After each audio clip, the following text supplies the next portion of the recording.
Welcome to Tracing Your Family Roots. I'm Chuck Mason, and with me today is my co-host and the president of our sponsor, the Mount Vernon Genealogical Society, Janell Blue, who is the president of the society. And today we're going to talk about cemeteries and one particular cemetery that has great interest to both Janell and her husband. So cemeteries in general can be a really interesting and excellent source for information on our ancestors, particularly if the information is correct. My grandfather's marker is off by a year, and there's a story behind that I won't go into. And it can also give us an indication of where our ancestors lived, because for the most part, they were buried in the area where they lived. So Janell's going to talk about a historic cemetery with an interesting past. That's right. Thanks, Chuck. Glad to be here today. And it's Halloween, so I thought this would be a good time to talk about cemeteries. And there's only one ghost that comes up in the story, but nevertheless, it's a good story. And so when you think about an old abandoned cemetery, you know, don't you wonder who was in there? What was their life like? Why did it become abandoned? And nobody's caring for it. So what does that mean to the family? So there's three takeaways, I think, today from the story about the cemetery. And one is that writing is really important. And this whole story is based on just sort of someone who wrote a story about it a long time ago. And all the research since then is sort of built on that, and some of it's validated, some of it's not, but that's really important. And then being careful with the facts or what you're told, and make sure that you can validate those and that you can corroborate those. And also just think about how valuable cemeteries are especially to genealogists. Yes. Even if there's no marker, there's some research you can do about the background and who owned the property. Well, and particularly if you're fortunate enough, even if the marker has disappeared, if somebody at some point in time has gone out and transcribed the markers and left a written record of that. And this is where historical and genealogical societies are usually great helps, because often those transcriptions end up in those cemeteries. I have family buried in a Methodist church cemetery, and over the years, 9 different people have transcribed that cemetery. And so Are they all different? Yes, and so I have compiled a master list, but the fortunate part is some of the cemetery markers were made of sandstone and limestone, which, you know, they're deteriorating. While I have that record, I had one family marker that when it broke off and fell, of course it fell face down. So I didn't know who of the children was buried in there. I had mom and dad, and I had a bunch of children buried in a row, and in the middle of it is this one face down. And of course, they were buried in the order that they had died. So I have older and younger and older, so I was able from that to find who's buried in that particular cemetery plot. Well, I think, oh, by the way, you know, you do still, even though you find it online and you find that a genealogical society or somebody has transcribed it, be careful. And I'll tell you what my experience has been. You have to go out and verify it. So I need to preface this whole thing by talking about the first point I made, which is getting it in writing. In 1975, a local resident was taking a journalism class at the local community college, and One of her assignments was to write an article, and she chose Brownsville Cemetery to write that article. And where is Brownsville Cemetery? Well, I'll get to that in a Okay. minute. And she did what a journalism student would do. She did some research, she talked to the neighbors, and she wrote a fine article. There's no documentation behind it, but as a newspaper article wouldn't have that necessarily. But that article wound up eventually in the Historic Society, and my husband got a hold of it, and that has been invaluable to helping try to recreate some information and validate some of the stuff. So back to my point, even if you think you're writing something that nobody else is going to care about, just remember, if it gets in a place where it can be accessed by the public or someone who's researching, it could be valuable. And so that's worth doing.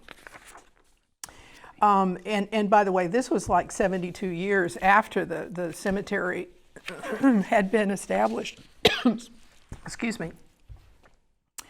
So, and I also want to say, I'm sorry, I've got a frog in my throat. I want to say that our Mount Vernon Genealogical Society is having their annual conference this month, and it's all about writing. So that's something to look for. There's the website. Go in, take a look at the conference, because we're going to be having speakers that are going to talk about getting started in writing, using things like maps. You're going to talk about maps. Yes. There's photos. I'm going to talk about tools you can use to organize your work. We've got a published author who is doing a memoir on behalf of a family, and she's going to show all the genealogical research she's done to put into that. We've got a panel of published authors who are going to talk about getting published. And we've got someone from the library who's going to talk about, what to do with your work if you want to put it into a library. So just following along on that writing theme before we get off on the cemetery, I just wanted to put that plug in for the conference. Go to the website, take a look. We've got brochures and we've got information on the website to help you. And of course, all of this is going to be online, so they won't have to go out that Saturday. Good point. It'll all be on Zoom, so you can just be comfortable in your living room and participate that way. We look forward to you joining us. Okay, so now to answer your question, Chuck. Brownsville Cemetery is in Bremerton, Washington. That's in the Puget Sound area of Washington State. It's an abandoned cemetery that went wanting for care for many, many years. And I think there was an association at one time. There's a picture. But it took an extraordinary event to really sort of bring people to action to try to save it.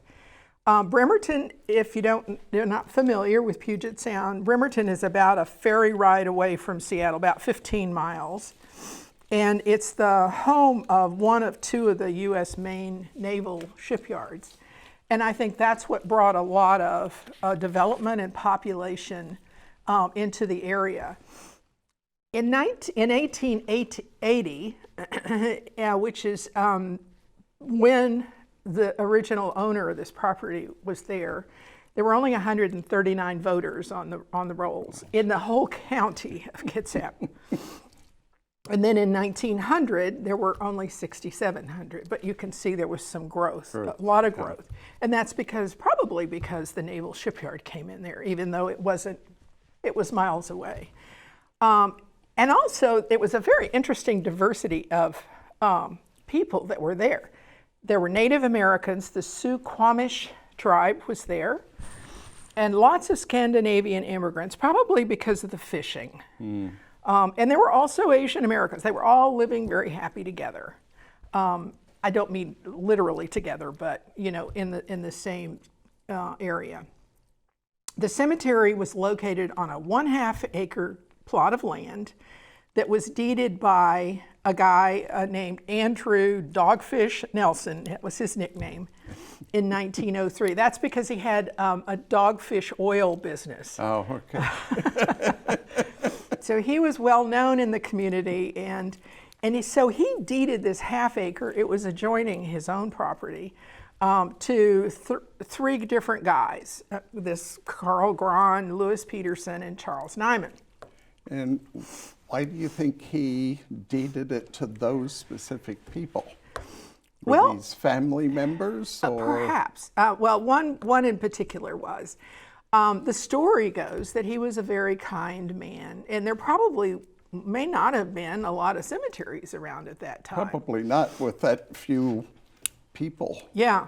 And so, I mean, there might have been a church or so, I'm not sure, but anyway, that there was probably a need, and it's not clear whether or not Grahn and Peterson were married to some of his daughters or vice versa. I'm still working on that part of the genealogy, but that's my guess. That, you know, if you've got such a small community, and especially if it's all like Scandinavians, you know, or like the Germans in my family, they all live together and they married each other. So very likely there was something going on there. Within small communities, there wasn't a whole lot of choices to go looking for. That's true. Unless you really went outside the community to look for a spouse. You'd have to get on that ferry and go over to Seattle to find it. I've been out in that area, so. And Nelson's wife, it turns out, and I went on the census because there was a record that there was a story that there were Native Americans buried in this as well. And so I went on the census, and yes, indeed, it said very clearly on there that she was a member. She was a Native American, and she was clearly later a member of the Suquamish Indian tribe. Right. So that kind of explains maybe why there were Native Americans buried in that cemetery, because those were her relatives. Perhaps. We don't know, because there's no evidence. I mean, it's a story. Right. And so it's really hard to know. Now, there's different records. The Lindstrom article, the journalist's article, names some of the people who were buried there. There's another person who wrote something later on, and she's got other names. And then my husband's dad had records. Those names don't necessarily reconcile all of them. Together. But I went on to Family Search, and they have a site where you can go in by cemetery and to look and see if there are any records. And yes, indeed, Kitsap, you go into Kitsap County, and then all the cemeteries are mentioned. I clicked on this Bremerton Cemetery, Brownsville Cemetery, and up come all these names that none of them match. And so I started going to find a grave and putting that name in and going to find a grave to see, and they were all buried somewhere else. So whoever, and this was the one cemetery that they didn't say who had transcribed it. All the other ones in Kitsap County said, you know, the names of the people at the society who had looked at it or had transcribed it, not this one. And so I don't know. I mean, I didn't go through every one of those in Kitsap County to see if I recognized better names, but clearly it's a caution to a researcher. Yeah, you always, when we have Find a Grave, we also have Billion Graves, and with all of these, you always want to be sure that you check things and double check things. Even when we were doing the Fairfax County project, I ended up checking or rechecking a cemetery, and this one, it was obvious it was a man's name, but at the bottom it said mother. And, and it used to be the custom was there was the headstone, but then there was a footstone, which usually would say mother or father or child or brother or sister. But this was obviously a man's name. And I thought, what in the world happened here? Maybe somebody moved a stone. Well, I get out there, whoever transcribed it originally did not do a full transcription. The marker at the foot of the grave said that it was erected by his mother. And all the person copied was mother. And had I not gone out and corrected it, and if it was a name, like Leslie or something like that, where it could be a male or a female, somebody using the book, if it gotten into print, would have never known that it was incorrect. Well, I think by the time that this 1975 article was written, there were a lot of tombstones that were already gone. Yeah. So maybe there were only, a half dozen or so that were left. So when I saw that a report of all of those names, you have to wonder where did they, and of course it wasn't dated, so I have no idea. I'm sure that they've mixed up the titles on the books. The other thing was that, well, of course, there were vandals. I mean, we have a picture of just sort of the interior of that, and you can see there's a headstone here or there, but it's mostly just kind of overgrown, and it's a good place for kids to go in and hide and smoke cigarettes and do whatever kids do. And so, it was vandalized over the years. And so not very many grave markers were left. In addition to that, there were threats of development, and it is literally right in the middle of a street with houses all along now. But at one point, I think early on, before this development, they were going to develop it, and they told people to move, move the bodies. And some of them did, and some of them didn't. So who's to know what's in there, really? Well, if you, although it's not perfect, but if you have very strict state laws like we have in New Jersey and we have here in Virginia, and the authorities get involved and they can prevent things. Of course, others, they don't pay attention, so that's why my second great-grandfather is either buried under a building or a parking lot across from the Newark City Airport in New Jersey, but not too far from where we are. There are 3 Revolutionary War graves at the edge of a shopping center that has a wrought iron fence, and over the years I've seen articles where they have tried everything to get the state to allow them to move those graves, and they won't do it because of the laws, and it's, first of all, it's trying to find family members to get permission, and there seem to be no existing family members, still living. I think there may be family members here, but they're not interested. Yeah, well, so there's or, that. Not knowing necessarily. Yeah, maybe that too. So. So anyway, one of the interesting stories is that there was a headstone, and it was of the Nelson's daughter, Christina Nyman. And if you look back to the owners of those 3 that he deeded it to, that was her husband. It was broken. And so one of the neighbors, the neighbors do care about this place, yes. But there's only so much they can do. And one of the neighbors took the tombstone to her house and tried to repair it, and wasn't very successful. So she gave it over to the Historic Society. Well, I guess over time, the Historic Society must have lost track of who it was or how it got there, and all they knew was there was this broken headstone, and they put it in the dumpster. Oh, geez. So it was gone. Now that's since been, we've replaced that on honor of this woman who, by the way, committed suicide, which is a sad, sad story. And In fact, the ghost story here is that the lady who, this is a story, right? Right.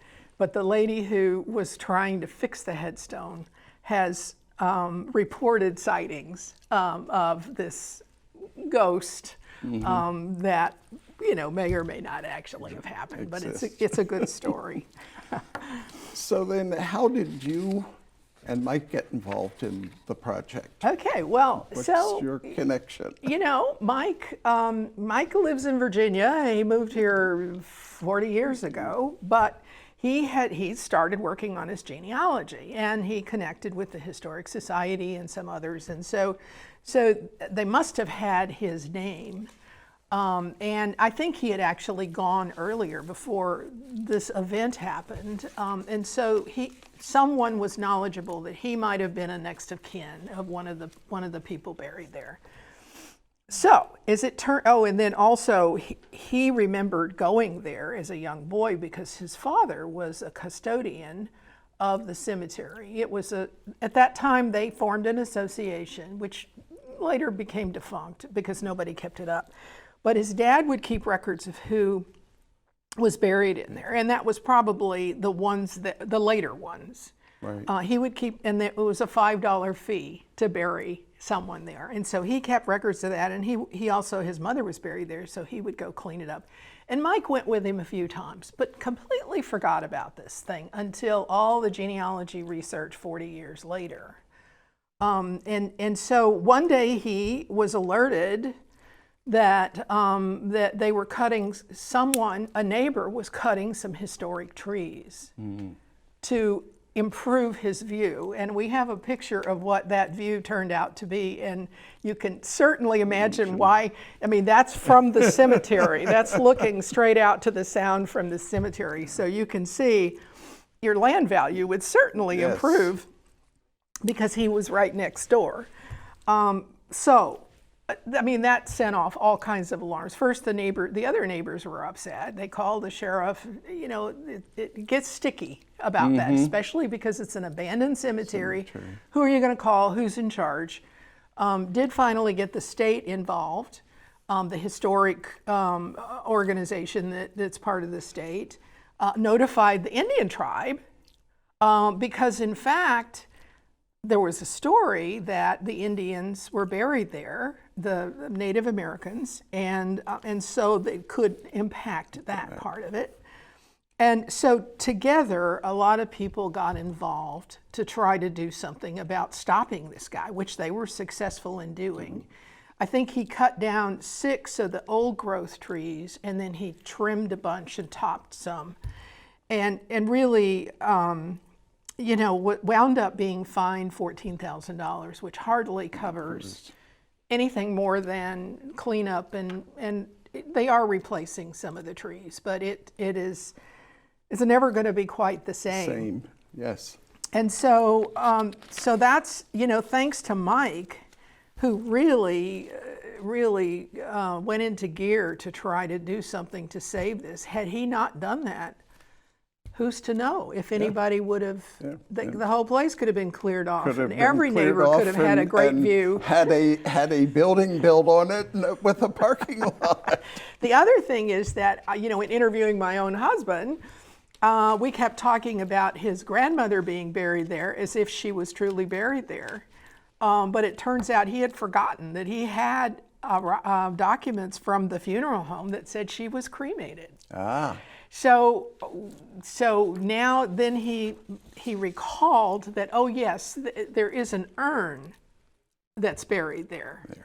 And he has, she's still her remains. What there is of her remains are there. It is, and I think at that time, that was in 1941, it probably wasn't as normal to spread ashes as it is today. I mean, a lot of people just don't bother at all, which we're going to lose track of a lot of. Well, this is the thing that I have gotten into with, things. It's like, okay, what happened to with the ashes. Were they buried? Or, you know, my sister has my brother-in-law on the mantle.